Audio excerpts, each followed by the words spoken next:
Hi friends, I hope you all are doing well. मेरे channel studycafe.in पे आप सभी का स्वागत है।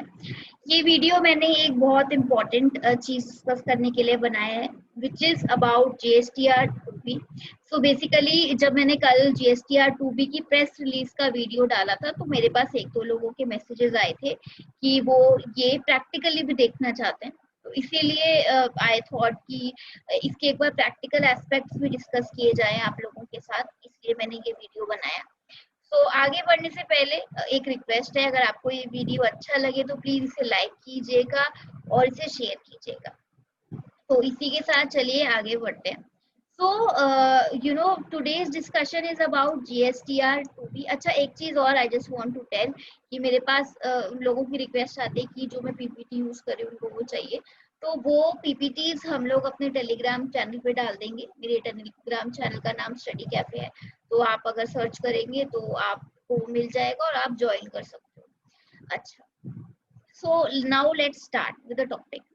अभी जो मेरा टॉपिक ऑफ डिस्कशन है दैट इज GSTR 2B, जो कि गवर्नमेंट ने प्रेस रिलीज के द्वारा हमें बताया है। अभी तक इसके लिए कोई ऑफिशियल नोटिफिकेशन नहीं आया है, बट आई थिंक जल्दी आ जाएगा। GSTR 2B it is a auto drafted ITC statement. इसे आप अपने GST पोर्टल से डाउनलोड कर सकते हैं। आपको ये अपनी जुलाई के जो रिटर्न पीरियड है वहां पे मिल जाएगा। आप लोग सब खुद भी डाउनलोड करके देखिएगा कि ये आ रहा है। So what is the concept of GSTR 2B? तो कॉन्सेप्ट वही सिंपल है। आपका जो सेलर है, जो वेंडर है, वो जब अपनी GSTR 1 भरेगा, या फिर अगर वो इनपुट सर्विस डिस्ट्रीब्यूटर है तो वो 6 भरेगा, अगर वो नॉन रेजिडेंट है तो GSTR 5 भरेगा।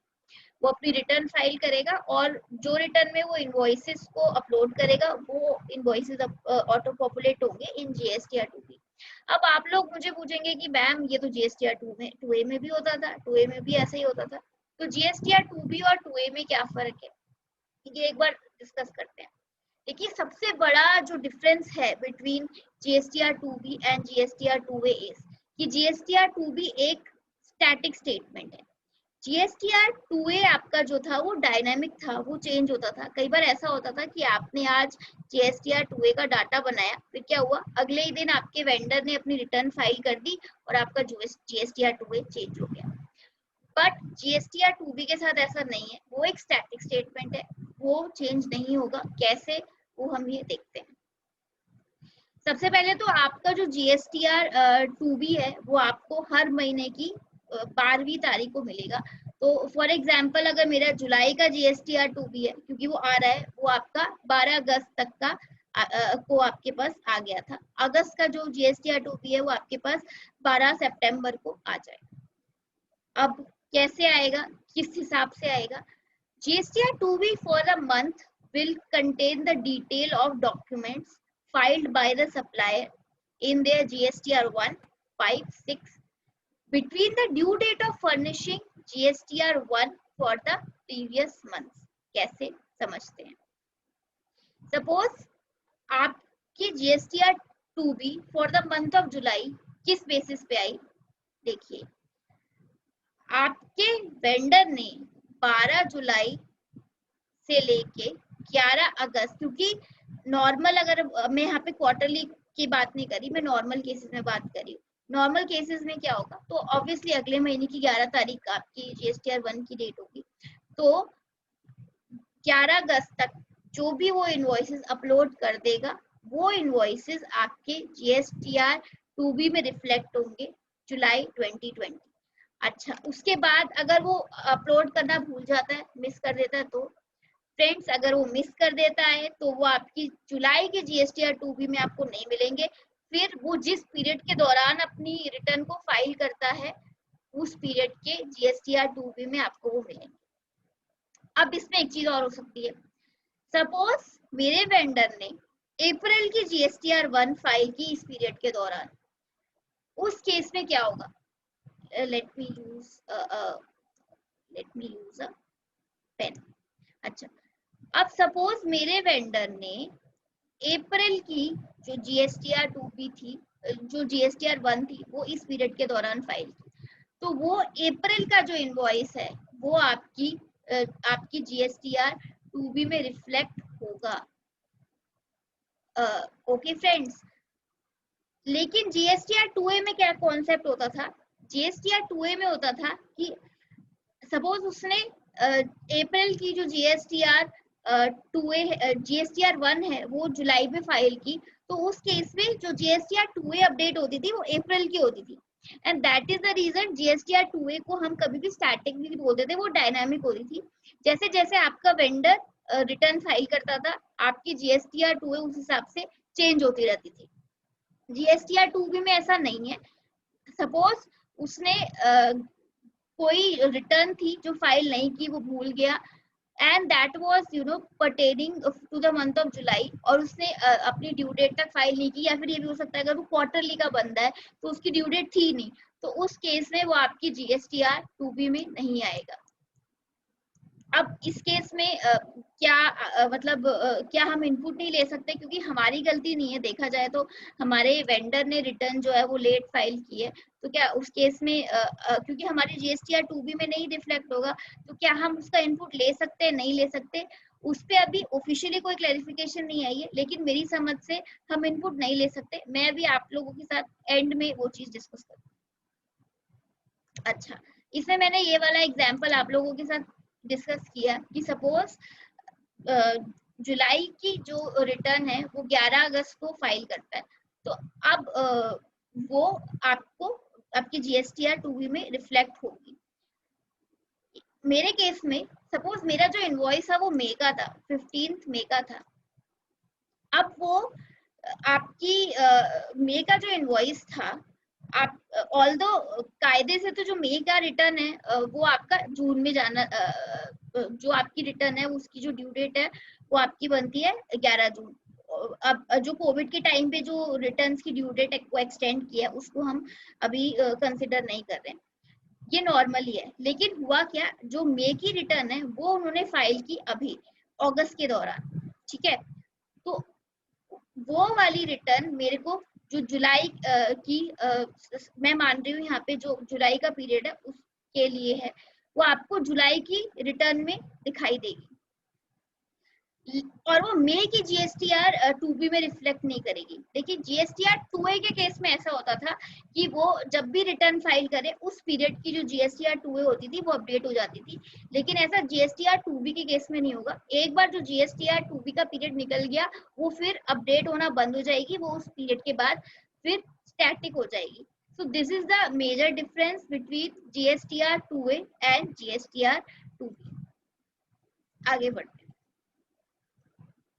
इसमें एक नया अपडेट और है। अपडेट ये है कि अब इसमें आपका आईस्केट का डाटा भी दिखाई देगा। वो कैसे? जब भी आप इंपोर्ट करते हो या फिर अगर आप SEZ से कोई चीज लेते हो तो आप बिल ऑफ एंट्री के थ्रू अपने टैक्सेस की पेमेंट करते हो। अभी तक आईस्केट का और जीएसटी पोर्टल का जो डाटा था वो लिंक नहीं था, अब उसको लिंक कर दिया गया है। क्योंकि अब वो लिंक कर दिया गया है तो वो डाटा आपकी जीएसटीआर 2B में रिफ्लेक्ट होगा। लेकिन इसमें एक चीज और कही गई है कि जो आपके ऐसे पोर्ट्स हैं जो कि कंप्यूटराइज नहीं है, जहाँ पे फिजिकली काम होता है, वो अभी इनको लिंक करने में थोड़ा टाइम लगेगा। लेकिन जो आपके कंप्यूटराइज पोर्ट है उसका डाटा अब आपकी जीएसटीआर 2B में रिफ्लेक्ट होगा। ये एक इन्होंने अच्छी चीज करी है। नेक्स्ट, अच्छा, ये जो डाटा है ये आपका अगस्त की जीएसटीआर 2B से मिलेगा। अभी आपकी जुलाई की आ रही है। अच्छा, अगस्त की जीएसटीआर 2B जो आएगी वो आएगी आपकी 12 सितंबर को। तो अभी आपके पास सिर्फ और सिर्फ जुलाई की आपकी जीएसटीआर 2B रिफ्लेक्ट हो रही है। अच्छा, कई लोग अगेन पीपीटी के लिए कई लोग मुझे पूछते हैं, तो पीपीटी आप टेलीग्राम चैनल से डाउनलोड कर सकते हो स्टडी कैफे के, मैंने आपको इनिशियली बताया। अब ये एक इम्पॉर्टेंट चीज है, जो सर्विसेज के केस में आप इंपोर्ट करते हो जब सर्विसेज, और अगर आप रिवर्स चार्ज में कोई टैक्स पे करते हो तो वो इस स्टेटमेंट का पार्ट नहीं होगा। ऑब्वियसली फ्रेंड्स, देखिए क्या होता है, अगर मैं इंपोर्ट का एग्जांपल, जब हम इंपोर्ट करते हैं सामान को तो हम कस्टम्स के ऊपर पेमेंट करते हैं बिल ऑफ एंट्री के थ्रू। पहले क्या था, आपको ऑब्वियसली कस्टम्स का जो पोर्टल है आईस्केट और जीएसटी वो लिंक नहीं था, इसलिए कस्टम का डाटा भी नहीं आता था।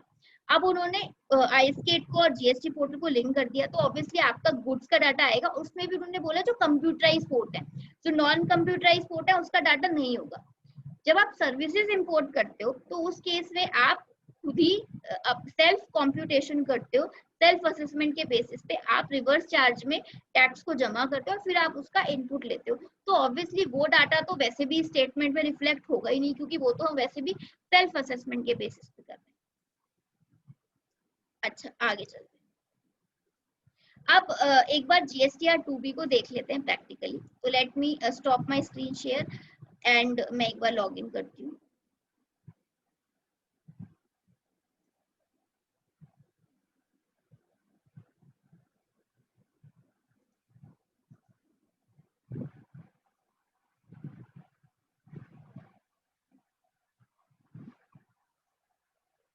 Let me share my screen again with you all.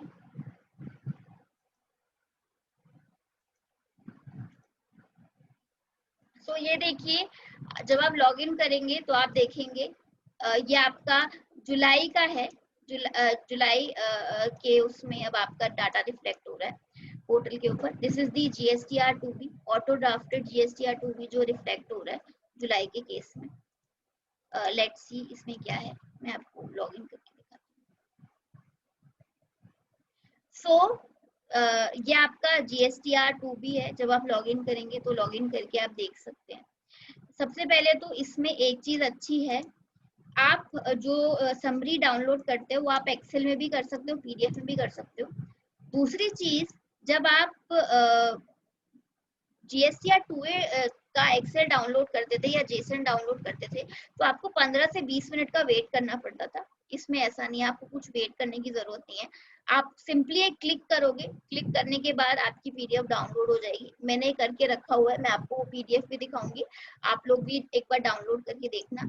ये आपकी कुछ इस तरह की पीडीएफ नजर आएगी जब आप डाउनलोड कर लोगे, और इस तरह की आपकी एक्सेल होगी जो आपकी डाउनलोडेड नजर आएगी। ये इसमें सारे टेबल्स मेंशन्ड है। अगर आपको वर्किंग करनी है तो आपको एक्सेल फॉर्म में डाटा मिलेगा, और अगर आपको वर्किंग नहीं करनी है, जैसे कई क्लाइंट्स होते हैं जो कि कहते हैं कि आप हमें नॉन एडिटेबल फॉर्म में दो डाटा, तो अगर आपको वर्किंग नहीं करनी है, अगर आपको डाटा जो चाहिए वो नॉन एडिटेबल फॉर्म में चाहिए, तो उस केस में आपको पीडीएफ आप उनको डाटा दे सकते हो। तो ये आपके पास एक दो ऑप्शंस अवेलेबल है।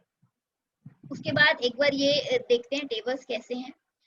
इसमें दो हिस्सों में आपका आईटीसी बटा हुआ है, एक तो आईटीसी अवेलेबल, एक आपका आईटीसी नॉट अवेलेबल। उसके अलावा आप सारे टेबल्स भी देख सकते हो। टेबल्स को आप सप्लायर वाइज डिटेल भी देख सकते हो, इनवॉइस वाइज डिटेल भी देख सकते हो। अच्छा, सबसे पहले तो इसको एक्सपैंड करके देखते हैं, या आप यहाँ से एक्सपैंड कर सकते हो समरी को। आपके B2B इनवॉइसेस, यहाँ पे सबसे पहले तो आपकी रजिस्टर्ड पर्सन से जो आपने सप्लाई किया उसकी डिटेल आएगी। फिर अगर आपके केस में आईएसटी एप्लीकेबल है तो आईएसटी की detail. Inward supplies liable for reverse charge, ये आपका इंपोर्ट नहीं है, आपके नॉर्मल रिवर्स चार्ज की बात हो रही है यहाँ पे। इंपोर्ट ऑफ गुड्स की बात हो रही है क्योंकि ये इन्होंने एक नई फैसिलिटी दी है। यहाँ पे अगर आपका कुछ रिवर्सल है तो रिवर्सल की डिटेल्स इस टेबल में आएंगी। उसके अलावा अगर आपको आईटीसी नॉट अवेलेबल की डिटेल देखनी है, ये भी आप एक्सपैंड करके देख सकते हो। ITC not available registered person के केस में कैसे होगा, देखिए अगर आपने कुछ ऐसा इनपुट लिया है जो कि ब्लॉक क्रेडिट से पर्टेन करता है तो वो यहाँ पे आएगा। आईएसटी के केस में अगर कुछ आपका आईटीसी नॉट अवेलेबल है तो यहाँ पे आपका आईटीसी आएगा। कुछ ऐसा सप्लाई जो कि रिवर्स चार्ज से रिलेटेड है और उसका आपको आईटीसी नहीं लेना, जैसे कि कैब सर्विसेज है, आपको आईटीसी नहीं लेना, तो उसकी डिटेल्स आएंगी। और एक पार्ट है जहाँ पे आपकी कोई अमेंडमेंट है, आपके जो क्रेडिट नोट्स वगैरह हैं जिनका आईटीसी आपको नहीं मिलेगा, उसकी डिटेल आपके इस पार्ट में आएगी।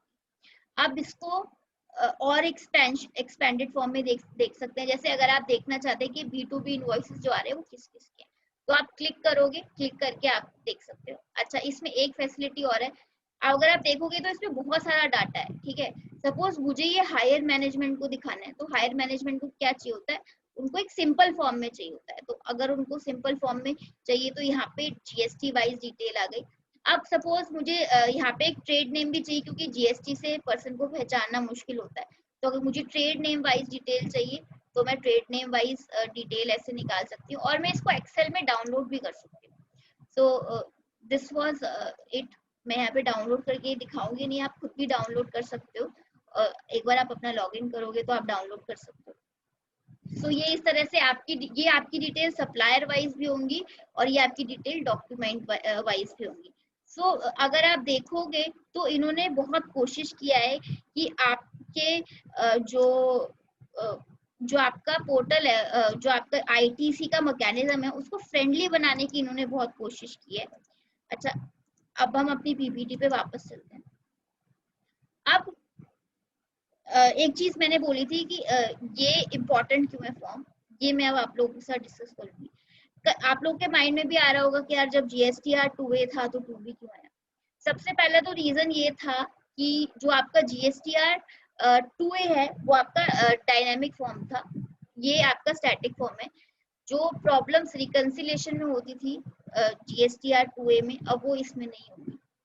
दूसरी चीज, जब लास्ट जीएसटी काउंसिल मीटिंग हुई थी तो ये बात डिस्कस हुई थी कि क्यों ना जीएसटीआर 2A में जो डाटा है उसको जीएसटीआर 3B से लिंक कर दिया जाए। तो तब सबसे बड़ी प्रॉब्लम इन लोगों के पास यही आई थी कि जीएसटी काउंसिल के सामने यही आई थी कि क्योंकि जीएसटीआर 2A का जो डाटा है वो डायनामिक है, तो हम कैसे इंटरलिंक कर ले। मतलब ऐसा कैसे हो सकता है कि आपने अभी रिटर्न फाइल की एक डाटा के बेसिस पे और फिर वो डाटा चेंज हो गया। इसीलिए इन्होंने अब ये एक नया मैकेनिज्म डिवाइस आउट किया है व्हिच इज जीएसटीआर 2B। इनको पता है जीएसटीआर 2B अब आपका जो है वो चेंज नहीं होगा। तो देयर इज अ पॉसिबिलिटी कि ये लोग जीएसटीआर 2B को जीएसटीआर 3B से लिंक करते हैं, हालांकि अभी इन्होंने किया नहीं है, but yes there is a possibility कि आगे चल के फ्यूचर में आपका जीएसटीआर 3B और जीएसटीआर 2B लिंक हो जाए और जो आपके जीएसटीआर 3B में इनपुट वाले पोर्शंस होते हैं वो फ्रीज हो जाए। This is my personal view. अभी तक इसके ऊपर कुछ लीगल नोटिफिकेशन या लीगल प्रेस रिलीज नहीं आया है, ये मेरा अपना व्यू है कि ऐसा हो सकता है। बिकॉज अभी मैंने देखा है कि ऑल्दो रूल 36/4 है जो कि कहता है कि जो इनवॉइसेस अपलोड हुए हैं उसका आप 110% तक इनपुट ले सकते हो, बट देयर आर क्लाइंट्स जो कि इनपुट ले लेते हैं और कहते हैं कि जो होगा बाद में देखा जाएगा, अभी तो कि मेरा कैश लॉस हो रहा है हम ले लेते हैं। और एक चीज और है, रूल 36/4 अपने आप में कॉन्ट्रोवर्शियल है क्योंकि इसका जो सेक्शन है वो नोटिफाई नहीं हुआ और रूल आ गया, तो this makes it very controversial in itself. तो बहुत बड़े बड़े जो क्लाइंट्स होते हैं वो इनपुट ले लेते हैं अगर वो जीएसटीआर 2A में नहीं आ रहा, एंड देयर इज लाइक अगर वो लिटिगेशन में जा सकते हैं, अगर आईटीसी बड़ा इन्वॉल्व है तो they go for litigation also. और जो छोटे क्लाइंट्स होते हैं वो usually like if they are very tax concern तो वो लोग नहीं लेते हैं, वो लोग प्रॉपर रूल को फॉलो करते हैं, बट ऐसा भी होता है practically that they do take the input. अगर ऐसा हो गया जो मैं सोच रही हूँ कि जीएसटीआर 2B और जीएसटीआर 3B का डाटा लिंक हो गया, तो देयर आर चांसेस कि जो आपका इनपुट वाला पोर्शन है वो फ्रीज हो जाएगा, अपार्ट फ्रॉम सम टेबल्स जैसे RCM on import of services, इस तरह की चीजों को छोड़ के। और हो सकता है कि नीचे अगर आप कुछ एड ऑन कर रहे हो तो उसके लिए they give the separate option. तो यहाँ पे क्या होगा, डिपार्टमेंट के पास सीधी इन्फॉर्मेशन जाएगी। अभी क्या होता है, अभी फिर भी उनको मेहनत करनी पड़ती है कि जब आपकी रिटर्न फाइल करती है उसके बाद वो रिकनसाइल करते हैं, और क्योंकि जीएसटीआर 3A था तो ऑब्वियसली डिपार्टमेंट को भी प्रॉब्लम होती होगी रिकनसिलेशन में, because GSTR 2B is dynamic. अब सबसे पहले तो वो वाली प्रॉब्लम सॉल्व हो जाएगी कि क्योंकि अभी स्टैटिक है तो ये चेंज नहीं होगा, इसके ऊपर आप एक अपना भरोसा रख सकते हो। और अगर ये इंटरलिंक हो गया तो जो आप लोग कर रहे थे कि ऑल्दो रूल था बट फिर भी आप ले रहे थे आईटीसी, वो वाली चीज काफी हद तक बिल्कुल खत्म हो जाएगी।